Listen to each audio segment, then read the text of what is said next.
babes, welcome back to the chaos.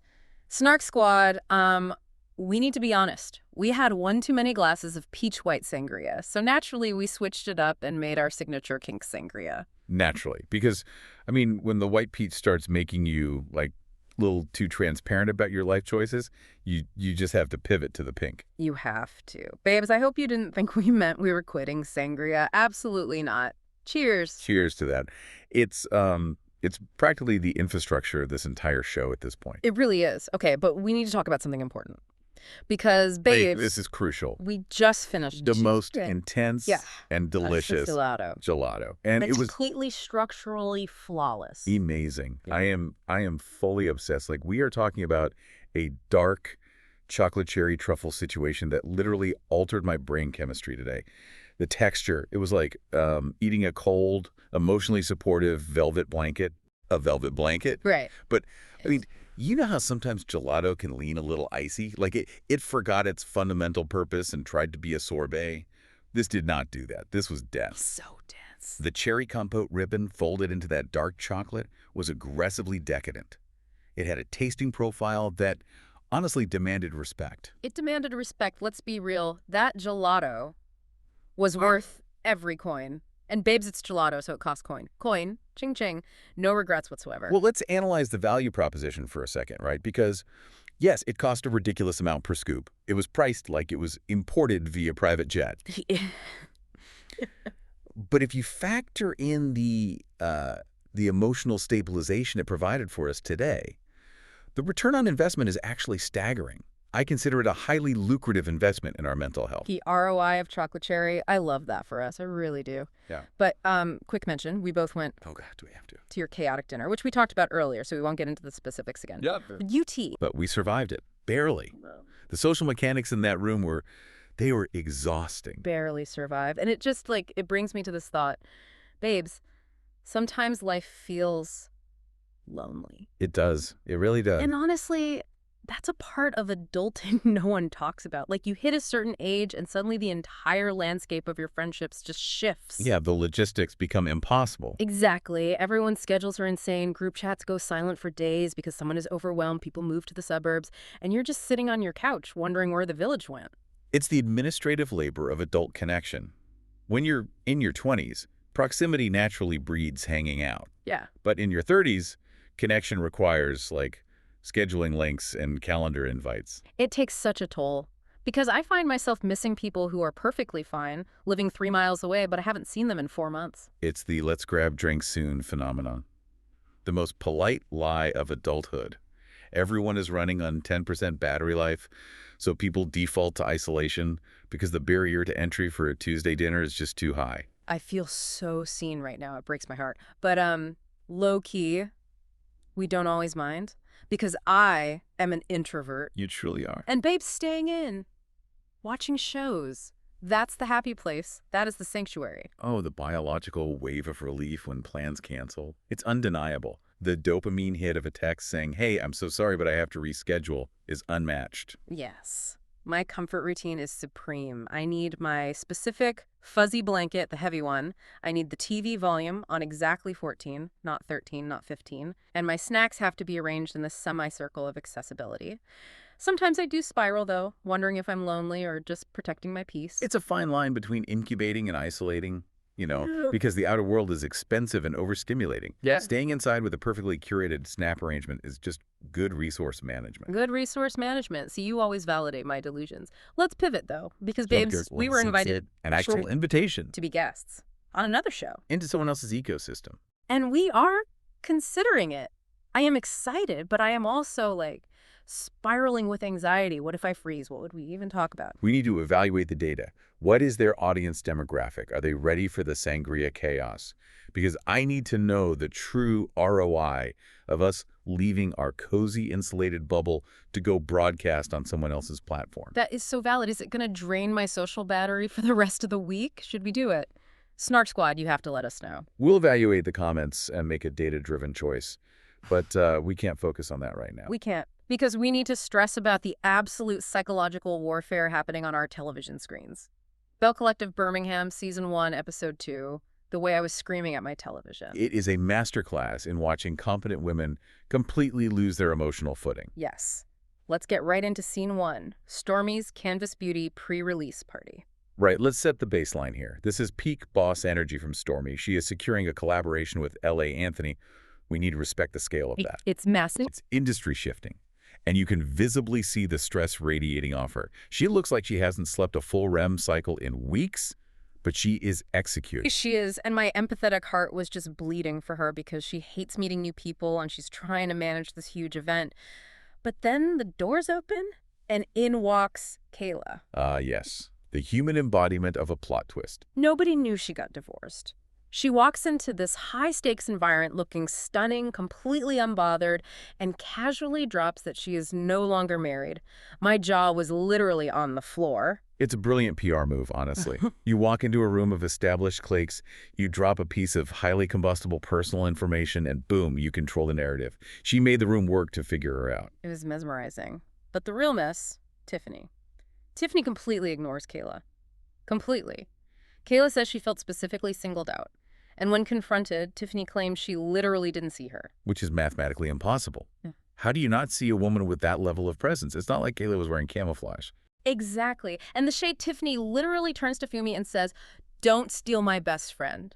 I cringed so hard. That is 7th grade cafeteria energy. She's my best friend. You can't play with us. What is happening? Well, let's analyze the motive. Why does a grown woman who constantly claims she owns a room regress to playground territorialism? It screams deep-seated insecurity. She is fundamentally threatened by Kayla. But Kayla wasn't even doing anything to her. She didn't have to. Kayla is new, beautiful, unbothered, and single, which implies freedom.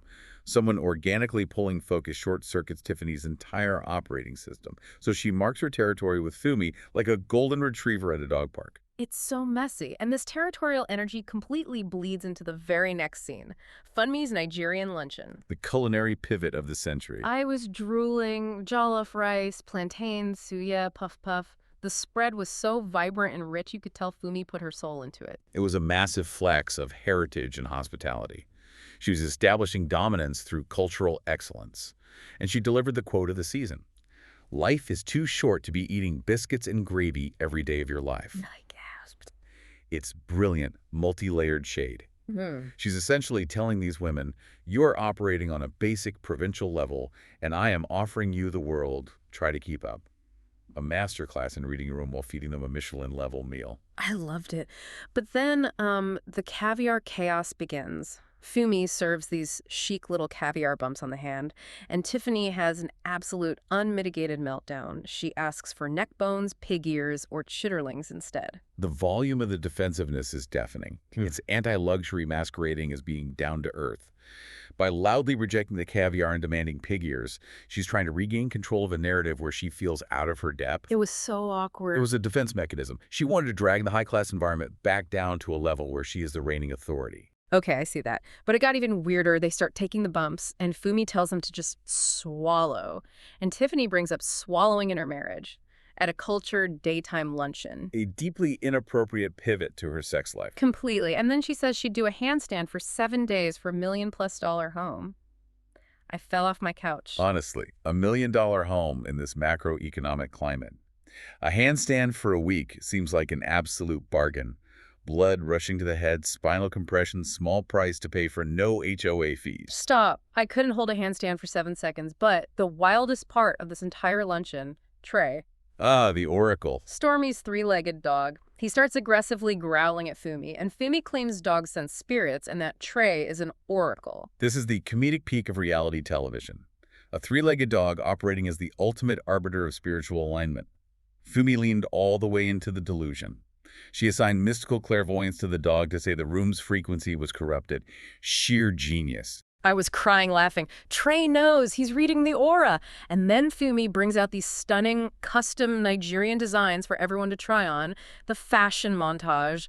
I related to that so much, wanting a moment to strut down a hallway feeling like royalty. It was strategic hosting. She recognized the friction and applied a sartorial balm to smooth it over. Highly effective. She saved her own event. But we have to move on because the narrative plunges into darkness. the Canvas Creative Camp mess. The modern influencer panopticon. Stormi has these creators locked in a house to produce 500 to 1,000 pieces of content for a 38-hour live stream. 500 to 1,000 pieces. The stress is unbelievable. It's a content farm. It's a social experiment designed to extract labor until someone breaks. And someone broke. The Publix heist. Delano has a customer in a grocery store. He's building rapport, and Faith just swoops in, literally steps in front of his camera lens, and steals the customer in aisle 4. The most dystopian reality TV moment of the decade. Faith physically stepping in front of his lens to hijack a warm lead is an egregious violation of content creator etiquette. It's lazy and aggressive. The optics are terrible. But then, the midweek critique. Delano publicly blasts Faith, pulls up the receipts, and plays the raw footage. And Faith crumbles. She starts sobbing, saying he just wanted an audience to embarrass her. My empathetic heart was bleeding for her. I have to stop you right there. Zero empathy for Faith in this scenario. What? She was hyperventilating. Because it is a manipulative maneuver. Mm. She got caught red-handed on 4K camera being unethical. Instead of taking accountability at that table, she weaponized her tears to make herself the victim. But she was genuinely upset. They are sleep-deprived and terrified of failing Stormi. When you're under that adrenal fatigue, you operate on survival instinct. Having that mocked on a projector is like being reprimanded via a company-wide email. It's business. They have a massive live stream approaching. Delano was 100% right to establish the boundary publicly with undeniable evidence so nobody else tries it. If he does it privately, the behavior continues. I completely side with Delano. Ugh, the tension. It was so thick. But speaking of tension, let's journey to the emotional whiplash of Tiffany's couples night. A masterclass in horrific event planning. Truly. Before the party, Tiffany and her husband have this heavy chat. She wants to add to their blended family the Brady Bunch, and he wants a vasectomy. A massive fundamental disconnect. One partner is picking out nursery colors, the other is actively researching outpatient surgical sterilization. Yeah. And pivoting from that to hosting a Christian marriage fellowship, the cognitive dissonance is alarming. It's so heavy. And then the host drama. Stormi and Funmi arrive expecting to be glamorous door greeters, and Tiffany hands them trash bags. She has them picking up empty cups. I would have put my car in reverse. She fundamentally confused co-hosting with free janitorial labor. If you invite female CEOs to co-host, they are there for social cachet, not to pick up chicken skewer sticks. It was a power play dressed up as a chore. Deeply disrespectful. So disrespectful. And then the single gate crasher. Kayla shows up, unmarried and unbothered, and Tiffany loudly questions her presence. It was so frosty. Tiffany's territorialism magnified by her own marital insecurity. Kayla is her kryptonite. A confident single woman entering a room full of complicated marriages is Tiffany's worst nightmare. But the wildly inappropriate game, tic-tac-toe, but the guys hold bottles between their legs and the girls have straws in their mouths to drop them in. At a Christian marriage fellowship, I audibly gasped. It was basically an orgy in business casual. The tonal whiplash from a prayer circle to highly suggestive gymnastics required physical therapy. And right in the middle of this chaos, Funmi confronts Tiffany about the "don't steal my best friend" comment. And Tiffany pulls the selective amnesia protocol. I don't recall saying it. I'm very confident I own a room. She defaults to political deflection because she said it means admitting she was threatened, which shatters her facade. Saying I own a room while shrinking from accountability is an incredible paradox to witness. Funmi handled it so well. Which brings us to the aftermath and the rogue guest list. Kayla reveals her secret. She's dating Jason from Dallas, who is 17 years older, and keeping it from her kids because co-parenting is a little ghetto. The raw honesty. Keeping it compartmentalized is the smartest, healthiest thing she can do. She is fiercely protecting her peace and her children's stability by not mixing the streams. I love her for that. But the biggest boundary setting. Stormi texting Funmi and Kayla to invite them to the live event and purposely excluding Tiffany. The ultimate necessary boundary. The group chat is going to be in shambles. Okay, Snark Squad, it is time for our segments. Segment 1, biggest power move. Who showed real boss energy? We have several contenders. Let's debate. I nominate Funmi. Throwing a cultured luncheon, outfitting everyone in custom luxury, and unbotheredly confronting Tiffany at a chaotic game night without raising her voice. That is supreme boss energy. I respect the culinary dominance. The biscuits and gravy read will echo in eternity. But objectively, the biggest power move goes to Stormi. Over the luncheon. Absolutely. The Ellie Anthony collab is huge, but ruthlessly cutting Tiffany from the guest list via text. Stormi recognized she cannot afford insecure wildcard energy during a 48-hour production. She surgically removed the liability to protect her peace and profit margins. CEO-level boss energy. Ooh, protecting the peace and the profit. You're right. Okay, segment 2, messiest moment. What had you gasping? I think we both know mine. The couple's night bottle and straw game. I am actively recovering from the secondhand embarrassment, branding a formal event as faith-based and forcing guests into a suggestive gymnastics routine for a prize. Magnificent reality television mess. It was horror movie levels of bad. But for me, the messiest moment was the Publix heist. The visual of Faith physically blocking Delano's camera to pitch a stranger in aisle 4 while normal people buy milk. The desperation of the content farm quota. It's insane. It had a dystopian Hunger Games quality in the frozen food aisle, yes. Segment 3, who is struggling? Be real. Who seems overwhelmed? Tell me who your heart is bleeding for now. Stormi. She is visibly shaking, trying to organize 1,000 pieces of content, manage a celebrity collab, and handle fragile egos. The pressure is palpable, and I just want to wrap her in my weighted blanket. Your empathy is noted but misplaced. Stormi is stressed but executing. The person truly struggling on a psychological level is Faith. Oh, Faith again. She fundamentally cracked under the pressure. She resorted to unethical content gathering, and then her entire emotional infrastructure collapsed at the critique table.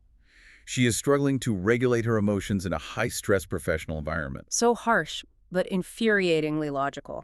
Okay, segment 4. Would you be friends with them? Real talk, who are you keeping in your circle? Let's debate the merits. Funmi, 100%. She feeds you incredible food, clothes you in custom luxury, and tells it like it is without screaming. I want to be a permanent fixture at her luncheon. A solid, defensible choice. But strategically, for long-term peace, I would be friends with Kayla. The wild card. She minds her business, drinks her water, has a secret older man in Dallas, and looks fabulous while navigating a complex divorce quietly. Low maintenance, high intrigue, someone who observes absolutely everything but refuses to start the fire. A low-maintenance, high-intrigue friend. I love that. What about Tiffany? Absolutely not. Negative ghostwriter. We agree. Keeping Tiffany at an extended arm's length, I simply do not have the battery life to constantly reassure a grown woman or watch her demand pig ears just to protect her ego. Friendship should be a safe harbor, not a defensive driving course. Exactly. Wow, what an hour of television. Wrap this up for us. Sangria chaos, gelato bliss, real-life feelings about adult friendships, boss energy. A fully balanced ecosystem of snark and profound truth. Snark Squad, hop into our DMs and comments. We have questions. Do you enjoy your alone time or secretly hate it? When you cancel plans, are you incubating or dangerously isolating? Second, should we go on that podcast? We risk the anxiety for the thrill of being guests? We need your strategic advice on the ROI. And third, the most critical data point. What's your ultimate comfort night? I need specific details on blanket texture and snack arrangements. Give us the exact blueprint. Rate, review, and subscribe wherever you are listening. Send your submissions, and please send this to your coziest friend. Thank you, Snark Squad. You validate our weekly delusions. Stay tender, stay tipsy, and we'll see you on the Snark side.